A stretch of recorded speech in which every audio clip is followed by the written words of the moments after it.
Hey there. Subscribe to my channel. And also press this bell icon. ভিডিওতে একটি like দিয়ে চ্যানেলটি subscribe করুন এবং পাশে থাকা বেল আইকনটি বাজিয়ে দিন। হযরত নবী ঈসা রূহুল্লাহ যখন ইন্তেকাল নয় আসমানে যখন উঠে গেলেন, আসমানে হযরত ঈসা রূহুল্লাহ উনি কিন্তু ইন্তেকাল করেননি, ভুল বুঝুনি আব্বা। উনি আসমানে উঠে গিয়েছেন, আবার আসবেন পৃথিবীর জমিনে শেষ নবীর উম্মত হয়ে। ঠিক বলছি তো? এই শেষ নবীর উম্মত হয়ে আসবে। কিন্তু ওই ঈসা রূহুল্লাহ যখন চলে গেলেন, চলে যাওয়ার পরে রাসূলের আসার আগ পর্যন্ত একটা সময় ছিল না, একটা পিরিয়ড, একটা সময়। এই পিরিয়ডকে বলা হয় আরবি ইতিহাসে নয়, তারিখুল ইসলামে বলছে ওই পিরিয়ডের নাম হলো আইয়ামে জাহিলিয়াত। ইয়াউমুন মানে দিন, ইয়াউমুন মানে দিন, আর অনেক দিন আরবি কি আইয়াম। জাহিলিয়াত, জাহেল মানে মূর্খ, জাহিলিয়াত মানে মূর্খতার যুগ। ভালো করে বুঝে নিন, এই মূর্খতার যুগ পৃথিবীতে ছেয়ে গেছে। পৃথিবীর জমিনে 1,00,000 মতান্তর, 2,24,000 পয়গম্বর দুনিয়াতে এসেছে। যেহেতু রাসূলের নবী দিবস, আমি আলোচনার কেন্দ্রবিন্দুটা ওই দিকে নিয়ে যাচ্ছি। এতগুলো শিক্ষক এসে তবু পৃথিবীর মানুষকে সজাগ হতে পারেনি। আদম নবী, নূহ নবী, ঈসা নবী, সুলাইমান নবী, ইব্রাহিম নবী, হুদ নবী, লূত নবী। ঠিক বলছি না ভুল বলছি? এরা সব গোত্র অনুযায়ী নবী এসেছে। এক একটা জামানার নবী, এক একটা গ্রামের নবী, এক একটা সময়ের নবী। কিন্তু আমার নবী, বিশ্ব নবী, ইনি কি এই এলাকা আরব কান্ট্রির নবী? উনি কি শুধু মুসলমানদের নবী? উনি গোটা বিশ্বের নবী।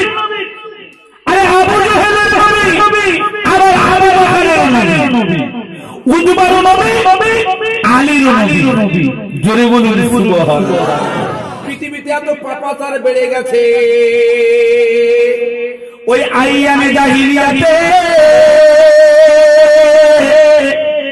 এত মূর্খমি কাজ হতো। ছোট্ট করে উদাহরণ দেই, শুনে নাও। আইয়ামে জাহিলিয়াতে কি হতো ভালো করে শোনো। তখন কিন্তু নবী আসেনি। এই ইকোটা একটু কমিয়ে দাও ভাই, হালকা করে ইকোটা কমিয়ে দেন, সাউন্ড ঠিক আছে? ভালো করে শুনে নিন। আবাদান ওই আইয়ামে জাহিলিয়াতে কি হতো, রাসূল তখন আসেনি। ওরা বংশে বংশে যুদ্ধ করত, পাড়ায় পাড়ায় যুদ্ধ হতো। আমাদের হয় না? মোল্লারা গানের সাথে হচ্ছে, গানের আমার লস্করের সাথে হয় না? মারামারি বেঁধে গেলে আরে চাচা ফাঁসক তো নামাজি, কাঁচা মেরে দৌড়েছে লাঠি নিয়ে। হয় কি হয় না? ভালো করে বুঝুন, মারামারি ইসলামে শরিয়াতে হারাম। কিন্তু তখন রাগে কোন চুলি রাগায় উঠে যায়, তখন আর হারাম মনে থাকে না।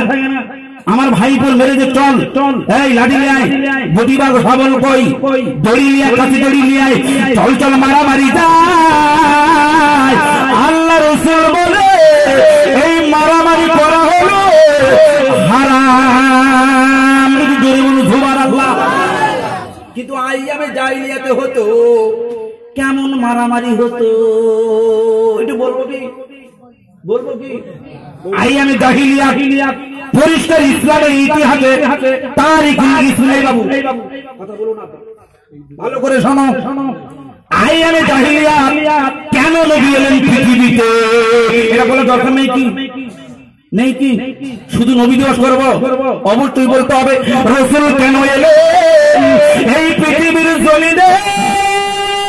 আবার ভালো করে শোনো, ওরা গোত্রে মারামারি করে। সেই মারামারি এমন চূড়ান্ত পর্যায়ে পৌঁছে যায় যে যুগের পর যুগ, যুগের পরে যুগ চলে যেত। এখন ক বছরে এক যুগ? 12 বছরে এক যুগ। যুগের পরে যুগ চলে যেত, শতক চলে যেত, মারামারি থামতো না। ওরা আমাদের একটা লাশ ফেলেছে, আমরা ওদের 2টো লাশ ফেলবো, তারপরে ক্ষান্ত হব, নইলে হবে না। আব্বাজান শুধু তাই নয়, যদি কোনো গোত্র হেরে যেত কি করতো জানো? ভালো করে শোনো। ধরো একটা দুর্বল গোত্র, মানে দুর্বল বংশ, অনেক বংশে দেখবেন ছেলে কম মেয়ে বেশি, আছে না? ছেলে কম মেয়ে বেশি। শুধু আব্বাজানের মেয়ে হচ্ছে 5টা মেয়ে, কি হবে? ইমাম সাহেবের কাছে বলছে, হুজুর আমার তাবিজ করে দাও, আমি মানে পানি পড়ে দাও, আমার ছেলে হোক।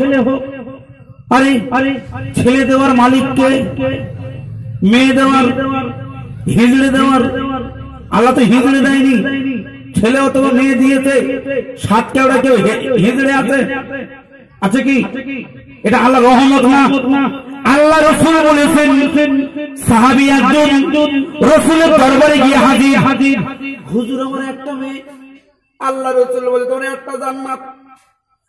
জোরে বলো সুবহানাল্লাহ। আরেকজন গিয়ে বলছে, হুজুর আমার 2টো, তোমার 2টো জান্নাত। গাল গপ্প নয়। আরেকজন গিয়ে বলে, হুজুর আমার 3টে মেয়ে আল্লাহ দিয়েছে। আল্লাহ রসুল কি হাসি দিয়ে বলছে, বাবা তুমি ওই 3টে মেয়েকে এলেম শিক্ষা দিয়ে সৎ পাত্রের হাতে যদি তুলে দিতে পারো, এরা ওসিলা করে আল্লাহ তো 3টে জান্নাত দান করে দিবে। একটু জোরে জোরে জোরে জোরে বলুন সুবহানাল্লাহ। বলি ছেলে দেওয়ার মালিক আর মেয়ে দেওয়ার মালিক আল্লাহ। আল্লাহ। আর আমরা রাগ করি, আরে আমি যেখানে নিজের কথা বলতে নেই, যেখানে আমার বিয়ে হয়েছে, যেহেতু ওয়াজটা নেটে যাবে তো সমস্যা, ওই জন্যই আমি মানে আমার শ্বশুরের 5টা মেয়ে। কটা? 5টা। আমি ছোট, আর সাথে আমরা ওরকম পার্থক্য করি না। কেন জানেন? আরে মেয়েরা বাবাদের ইজ্জত করে, সম্মান করে। বাবা হতে গিয়েছে, ছেলেদের নামে জমি লিখে দিয়েছে, মেয়েদের নামে দেয়নি, বলে এসে দেবো এসে কেলা দেবে না। কিন্তু হাদিসে মক্কায় গেছে, এই শরীয়তে ফারায়েজ বলছে। আমি বর্তমানে এখন ইফতাই ক্লাস করছি আমিনপুরে, ভালো করে শুনে নিন। ইসলামের ফারায়েজ বলে ওই হজ কবুল হবে না। একটু জোরে জোরে জোরে জোরে বলুন। মেয়েদের ফাঁকি দিয়ে হজে গিয়ে খানায় কামা জড়িয়ে ধরে চুমু খাও, আমি গ্যারান্টি দিচ্ছি ইন্টারনেট মাধ্যম থেকে আপনার হজ হবে না। হবে অবশ্যই। আপনি ছেলেকে যেমন দিয়েছে, আপনার মেয়েকে তেমন দিয়ে যান। আল্লাহ রাসূল নয়, আল্লাহ রাসূল আর ইসলামের ফারায়েজ বলছে, কোন ছেলে যদি 1 বিঘে পায়, তার মেয়ে কিন্তু 10 কাঠা পাবে। কটা? 10 কাঠা ছেলের হাত মেয়ে। আমাদের ভারত সরকার আবার কথায় উঠে যায়, ভারত সরকার বলতে চায় ইসলাম ওই মুসলিম মেয়েদের নাকি ঠকিয়েছে। বলে ওরা পাবে 2 বিঘে, তুই কেন 1 বিঘে? ঠিক বলছি না ভুল বলছি? মেয়েরা বলে তাই তো, আমাদের পালি ইসলাম ঠকিয়েছে। আরে শোনো, ইসলাম তো ঠকায়নি, তোরাই ইসলামে ঠকাচ্ছিস। ইসলাম মেয়েদের 1 জায়গায় কি অধিকার দিয়েছে, ছেলেদের ক জায়গায়? 1 জায়গায়। বাপের সম্পত্তি পাবে, আর মেয়েরা পাবে বাপের সম্পত্তি ভাগ পাবে, স্বামীর সম্পত্তিতে ভাগ পাবে, শ্বশুরের সম্পত্তিতে ভাগ পাবে, আবার নিজের সন্তানের সম্পত্তি ও কিন্তু ভাগ পাবে। একাধিক জায়গায় আমার আল্লাহ তাআলা মেয়েদের হক রেখে দিয়েছে। একটু জোরে জোরে জোরে জোরে বলুন সুবহানাল্লাহ। আমরা ছেলেরা ইঞ্জিনম্যান ঠেলে 10 কাঠা জমি করেছি, এটাই হলো আমাদের পাওনা। আর মানে আমাদের আব্বা, আমাদের গুরুজনেরা যেটা দেবে এটাই শেষ। শ্বশুর বাড়ির জমি লোয়া কি? যদি দেয় আলহামদুলিল্লাহ। আপনারা নিয়েছেন কেউ? লেন, হাদিয়া দিলে নেবেন, কোনো অসুবিধা নেই। হাদিয়া দেওয়া সুন্নত, নেওয়া সুন্নত, কিন্তু দাবি করে নেওয়া যাবে কি? ভালো করে শুনুন, ওয়াজ কি গন্ডগোল? ভালো করে শুনুন দোস্ত, আমি যেটা বলতে চাইছি, মেয়েরা হলো ভালো। যে বাড়ির কন্যা সন্তান হয় ওই বাড়িতে আল্লাহর রহমত গুলো ঝরে ঝরে পড়ে। একটু জোরে জোরে জোরে জোরে বলুন। অনেক বংশে মেয়ে কম। আইএমএ জাহিলিয়াতে যে বংশের মেয়ে বেশি, ছেলে কম, মারামারিতে হেরে যাবে লাঠিয়াল। যারা লাঠিয়াল নিয়ে, লাঠি দিয়ে ঘোরাঘুরি করে, অস্ত্র নিয়ে ঘোরাঘুরি করে, এখন যদি ওই মহিলা বংশে যদি হেরে যায়, ওদের কি করা হতো জানো? ছেলেদের বেঁধে রাখতো। আরে দ্বন্দ্ব লেগে গেছে বংশে বংশে, গোত্রে গোত্রে যখন দ্বন্দ্ব লেগে হেরে যায়, আর যদি হাত জিত আছে ওই যখন হেরে যায়, বাড়ির পুরুষদের গাছের গোড়ায় বেঁধে রাখে। গাছের গোড়ায় বেঁধেছে। মনে করুন আপনাদের এলাকায় এক বাড়িতে দুই ভাই, তার তিনটি বোন আছে আর দুটো বিবি আছে। ওই ওরা যুদ্ধে হেরে গেছে, মানে মারামারিতে হেরে গেছে, দুই ভাইয়ের বেঁধে রেখেছে। আইয়ামে জাহিলিয়াতে এরকম প্রকাশ্যে মাঠে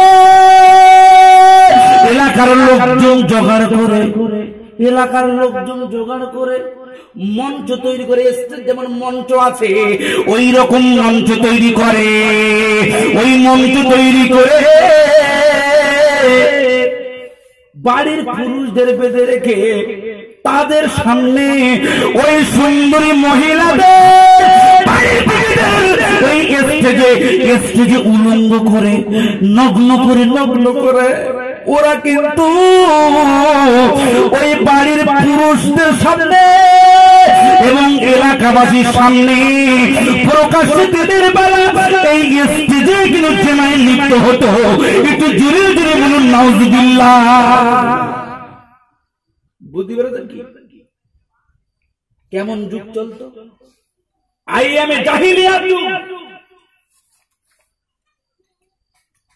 আইএমএ জাহিলিয়াতে প্রকাশ্যে দিনের বেলা মারামারিতে যদি হেরে যেত, ওরা এই স্টেজে মানে প্রকাশ্যে বাড়ির লোকের সামনে, এলাকার লোকের মুরব্বী মাতব্বারদের সামনে ওই যারা যুদ্ধে জিতে যাবে তাদের মহিলাদেরকে উলঙ্গ করে রেপ করত।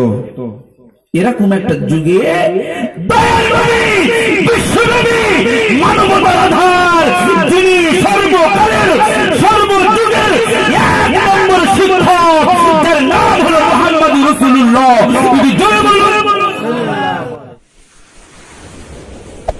Hey there. Subscribe to my channel. And also press this bell icon.